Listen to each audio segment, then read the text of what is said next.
Fingieron mi muerte para quedarse con la herencia completa de mi abuelo, y lo descubrí exactamente 8 meses después, cuando entré a un banco para abrir una cuenta corriente nueva y el empleado, mirando su pantalla con una expresión confundida, me informó amablemente que según sus registros yo había fallecido en un accidente automovilístico hacía ya más de medio año. Me quedé parada frente a ese mostrador durante lo que sintieron como varios minutos completos, procesando una información tan absurda que inicialmente pensé que se trataba simplemente de un error administrativo sin mayor trascendencia, algún tipo de confusión de identidad con otra persona que compartía un nombre similar al mío.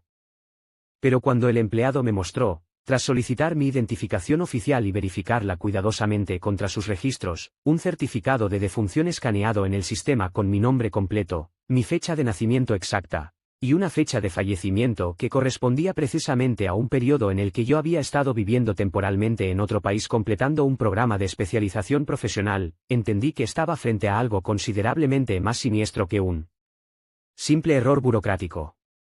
Mi nombre es Adelaida Montenegro, tenía 31 años en ese momento, y mi abuelo, Herminio Montenegro, había fallecido apenas 10 meses atrás, dejando tras de sí una fortuna considerable acumulada durante décadas dirigiendo una empresa de bienes raíces que había construido desde absolutamente nada hasta convertirse en una de las inmobiliarias más respetadas de la región. Yo era, según el testamento que mi abuelo había redactado formalmente 5 años antes de su muerte, una de las 3 beneficiarias principales de su herencia, junto con mi tío Ceferino, hermano menor de mi propia madre ya fallecida, y mi prima Lucrecia, hija de Ceferino, con quien había mantenido durante años una relación cordial pero nunca particularmente cercana. La herencia estaba dividida, según los términos específicos del testamento, en partes iguales entre los 3, aproximadamente 1/3 cada uno de un patrimonio que incluía múltiples propiedades comerciales, inversiones diversificadas, y participación accionaria mayoritaria en la empresa familiar que mi abuelo había fundado. Había estado, durante los últimos 8 meses, completando un programa intensivo de especialización en arquitectura sostenible en Alemania, una oportunidad profesional que había planeado y solicitado casi 2 años atrás, mucho antes del fallecimiento de mi abuelo, y que había decidido continuar a pesar de su muerte porque él mismo, durante sus últimos meses de vida, me había insistido repetidamente en que no pospusiera mis propios objetivos profesionales por su condición médica deteriorada, asegurándome que quería que yo aprovechara completamente esa oportunidad que tanto esfuerzo me había costado obtener.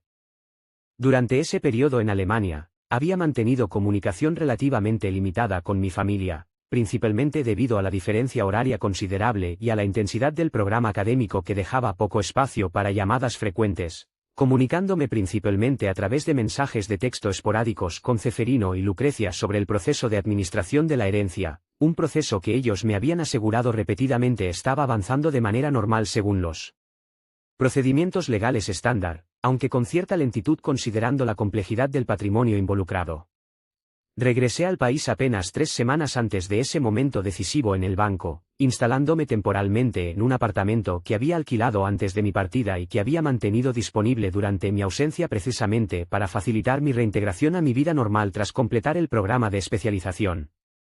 Durante esas primeras 3 semanas de regreso, había estado ocupada principalmente reconectando con mi vida profesional, buscando oportunidades laborales que aplicaran directamente mi nueva especialización, y planeando reunirme formalmente con Ceferino y Lucrecia para finalmente revisar en detalle el estado completo de la administración de la herencia, una reunión que había estado posponiendo ligeramente debido al ajetreo natural de reintegrarme después de meses en el extranjero.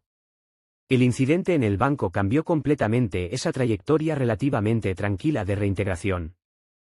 Después de que el empleado me mostrara el certificado de defunción escaneado, insistí en hablar directamente con el gerente de la sucursal, quien, tras revisar más cuidadosamente la documentación disponible, confirmó que efectivamente existía un registro oficial de mi fallecimiento en el Sistema Bancario Nacional, un registro que había sido utilizado, según pudo verificar consultando registros adicionales de transacciones, para procesar formalmente la transferencia de mis activos bancarios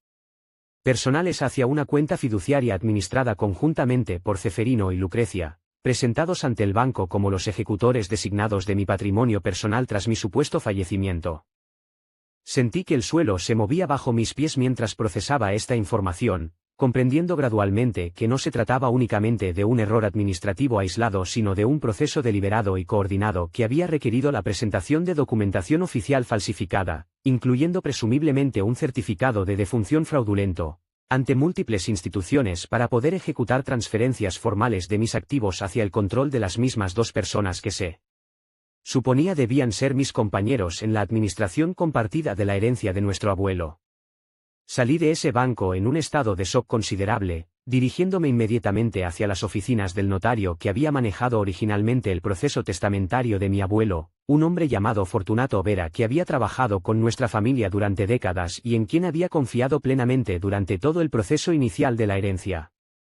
Cuando llegué a sus oficinas, insistiendo en verlo inmediatamente sin cita previa dada la naturaleza urgente de la situación, su recepcionista, tras verificar mi identificación con una expresión de creciente confusión similar a la que había presenciado en el banco, finalmente me permitió el acceso directo a su oficina, donde Fortunato, al verme entrar, palideció visiblemente de una manera que confirmaba inmediatamente que él también tenía conocimiento, aunque presumiblemente no participación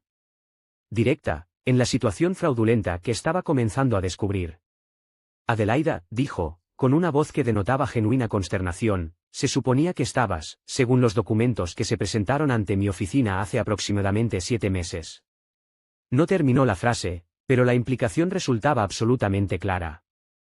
Durante la siguiente hora, mientras Fortunato revisaba nerviosamente los archivos relacionados con la administración de la herencia de mi abuelo, comenzó a explicarme gradualmente la secuencia completa de eventos que habían ocurrido durante mi ausencia. Aproximadamente 7 meses atrás, Ceferino y Lucrecia habían presentado ante su oficina, junto con documentación bancaria y legal adicional, un certificado de defunción oficial confirmando mi fallecimiento en un supuesto accidente automovilístico ocurrido en Alemania, acompañado de documentación legal presuntamente emitida por autoridades alemanas confirmando las circunstancias del incidente y solicitando formalmente el proceso de redistribución de mi porción de la herencia hacia los herederos restantes según las provisiones estándar del testamento para casos donde un beneficiario designado falleciera antes de completar el proceso de distribución patrimonial. El testamento de tu abuelo, explicó Fortunato, con una expresión cada vez más angustiada mientras procesaba las implicaciones completas de lo que estaba descubriendo, incluía una cláusula estándar especificando que si alguno de los 3 beneficiarios principales falleciera antes de completar la distribución, su porción se redistribuiría equitativamente entre los beneficiarios restantes, en lugar de pasar automáticamente a herederos secundarios adicionales. Esta cláusula, aparentemente rutinaria y común en documentos testamentarios de este tipo, se había convertido en el mecanismo exacto que Ceferino y Lucrecia habían explotado, presentando evidencia fraudulenta de mi fallecimiento específicamente para activar esta provisión y redistribuir mi tercio completo de la herencia entre ellos dos, efectivamente duplicando la porción individual que cada uno recibiría del patrimonio total de mi abuelo. ¿Cómo pudieron obtener un certificado de defunción falso lo suficientemente convincente como para engañar a las autoridades bancarias y legales?, pregunté, todavía luchando por procesar completamente la magnitud de esta traición orquestada por miembros de mi propia familia extendida. Fortunato explicó que, según lo que podía determinar de la documentación presentada, el certificado incluía sellos y membretes que aparentaban ser oficiales de instituciones alemanas, documentación que, aunque presumiblemente falsificada con considerable sofisticación, había sido suficientemente convincente para pasar las verificaciones estándar que su oficina y las instituciones bancarias correspondientes habían realizado durante el proceso normal de administración testamentaria. Salí de la oficina de Fortunato con instrucciones claras de contactar inmediatamente a un abogado especializado en fraude patrimonial, y esa misma tarde, contraté los servicios de una firma legal recomendada específicamente por Fortunato dado que se especializaba en casos de fraude testamentario complejo, dirigida por una abogada llamada Presentación Ibarra cuya reputación en casos similares resultaba considerablemente sólida según referencias adicionales que verifiqué independientemente antes de contratarla formalmente. Durante nuestra primera reunión extensa, expliqué a Presentación toda la situación en detalle, proporcionándole toda la documentación que había logrado recopilar durante esa primera tarde caótica de descubrimiento, incluyendo copias del certificado de defunción fraudulento que Fortunato me había proporcionado, y los registros bancarios que confirmaban las transferencias de mis activos hacia la cuenta fiduciaria controlada por Ceferino y Lucrecia. Esto constituye fraude patrimonial extremadamente serio, me confirmó Presentación después de revisar cuidadosamente toda la documentación disponible, y probablemente también fraude documental relacionado con la falsificación del certificado de defunción, lo cual podría implicar cargos penales considerables además de las acciones civiles necesarias para recuperar tu patrimonio robado. Me explicó que necesitábamos proceder con extremo cuidado y meticulosidad, documentando exhaustivamente cada aspecto del fraude antes de confrontar directamente a Ceferino y Lucrecia, dado que cualquier advertencia prematura podría permitirles ocultar o transferir adicionalmente los activos robados hacia ubicaciones considerablemente más difíciles de rastrear y recuperar legalmente.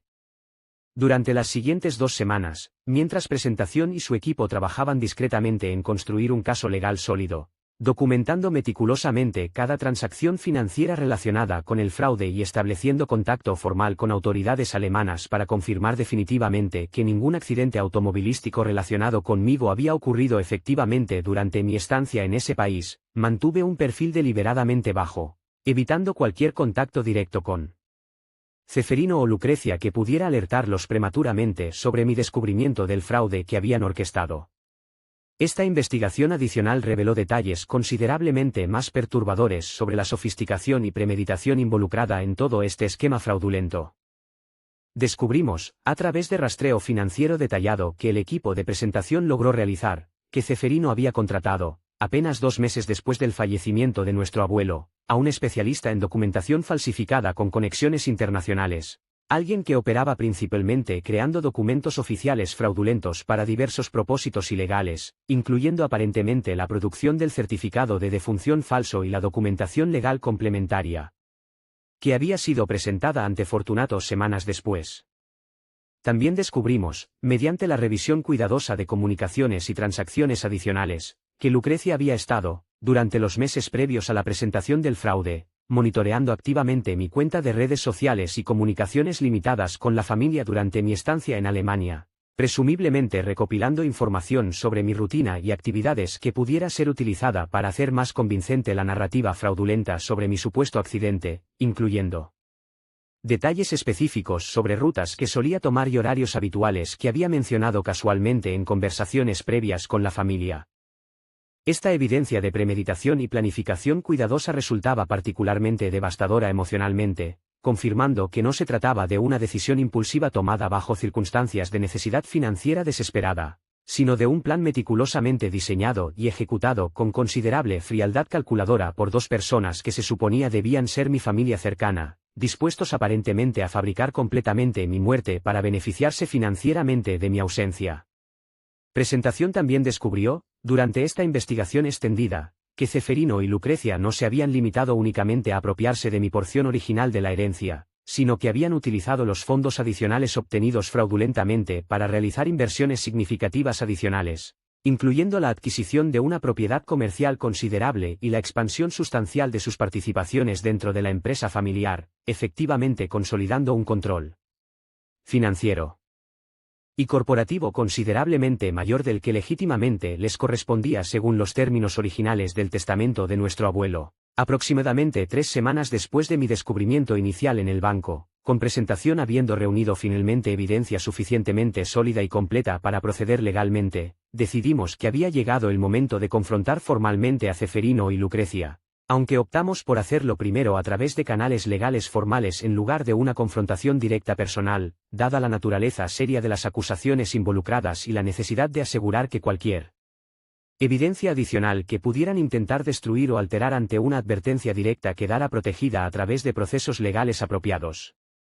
Presentación presentó formalmente una denuncia penal por fraude documental y una demanda civil paralela por recuperación patrimonial ante los tribunales correspondientes, acompañada de toda la evidencia detallada que habíamos recopilado durante las semanas anteriores de investigación cuidadosa. Simultáneamente, contactamos formalmente al banco y a las instituciones financieras relevantes, presentando evidencia oficial de que yo estaba, contrariamente a sus registros, completamente viva, solicitando la congelación inmediata de todas las cuentas y activos relacionados con el fraude mientras se resolvía formalmente el proceso legal correspondiente. La reacción de Ceferino y Lucrecia, Al recibir la notificación formal de estas acciones legales, fue de shock evidente considerando que claramente no habían anticipado que yo regresaría de Alemania y descubriría el fraude tan relativamente pronto después de que se había ejecutado, presumiblemente asumiendo que tendrían considerablemente más tiempo antes de que cualquier descubrimiento pudiera ocurrir, quizás calculando erróneamente que mi ausencia prolongada del país durante el programa de especialización proporcionaría suficiente tiempo para consolidar completamente el control sobre los activos robados antes de cualquier posible confrontación.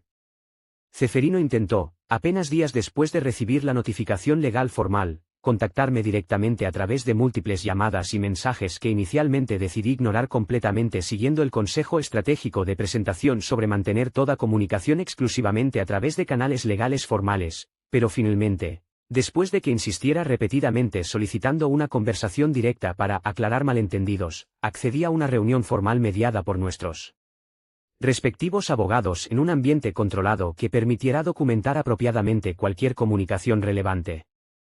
Durante esa reunión tensa, celebrada en las oficinas de presentación con la presencia también del abogado que Ceferino y Lucrecia habían contratado apresuradamente ante la gravedad de las acusaciones legales presentadas, Ceferino intentó inicialmente presentar una narrativa que sugería que había existido algún tipo de malentendido sobre la documentación relacionada con mi supuesto fallecimiento, sugiriendo vagamente que quizás habían sido víctimas ellos mismos de información incorrecta,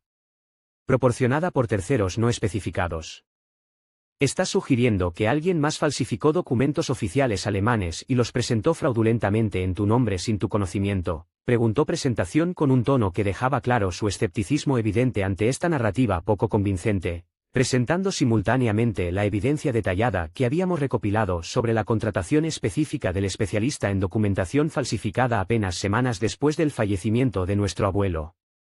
Ante la solidez de la evidencia presentada, incluyendo registros financieros específicos que rastreaban directamente los pagos realizados hacia el falsificador de documentos y las comunicaciones que demostraban la coordinación deliberada entre Ceferino y Lucrecia durante todo el proceso de planificación y ejecución del fraude, la narrativa inicial de malentendido resultó completamente insostenible, y gradualmente, durante el transcurso de esa reunión tensa, Ceferino comenzó a admitir progresivamente mayor responsabilidad,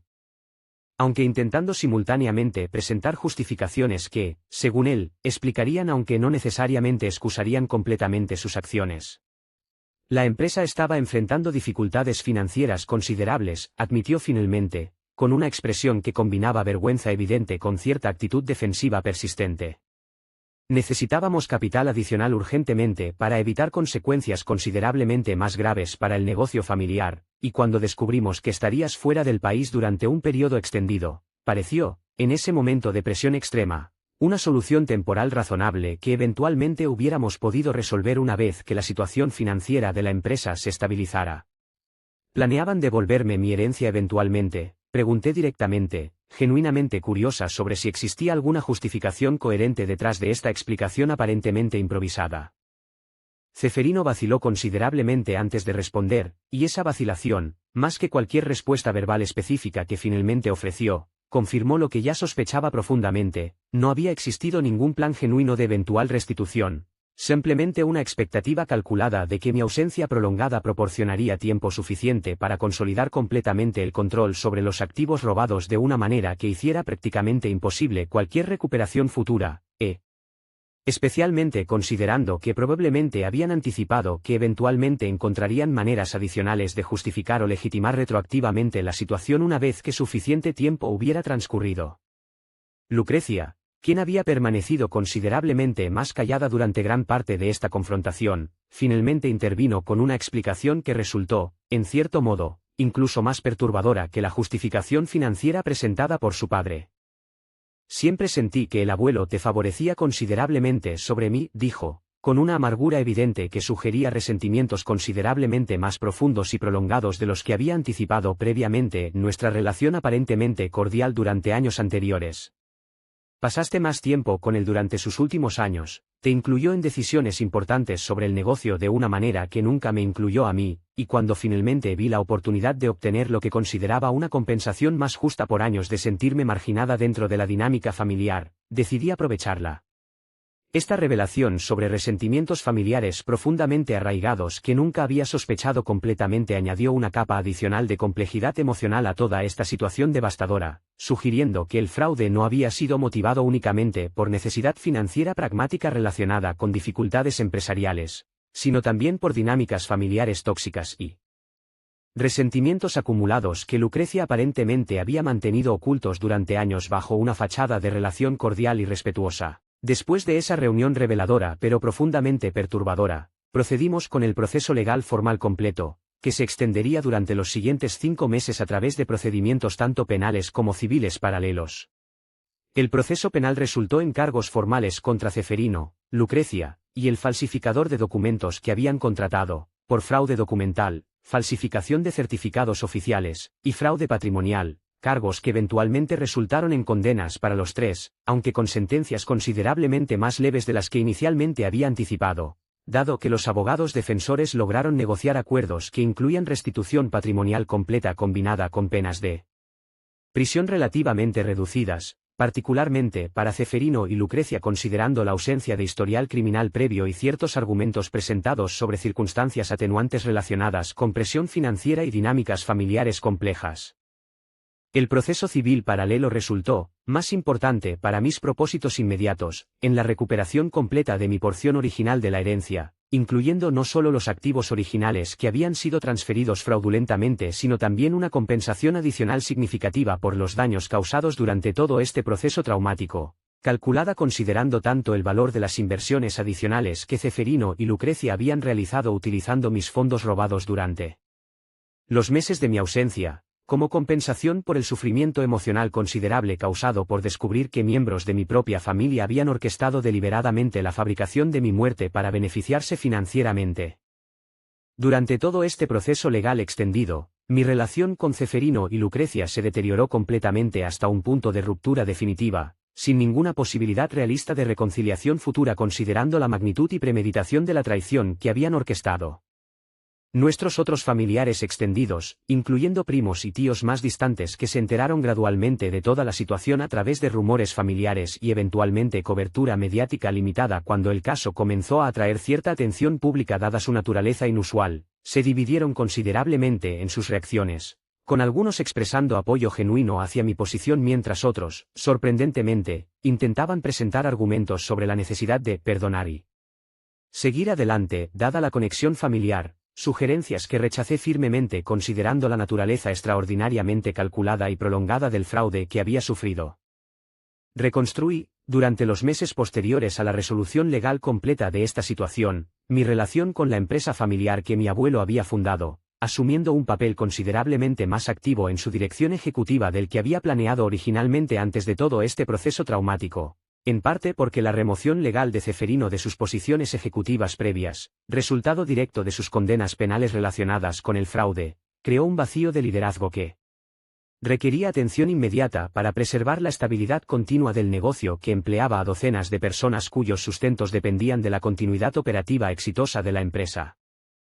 Reflexionando sobre toda esta experiencia extraordinaria, casi un año después de aquel momento inicial de descubrimiento en el banco cuando un empleado me informó casualmente sobre mi propio fallecimiento fraudulento, entiendo que sobreviví, en un sentido tanto literal como metafórico considerablemente profundo, a una de las traiciones familiares más calculadas y devastadoras que pudiera haber imaginado, una experiencia que transformó fundamentalmente mi comprensión sobre la fragilidad de las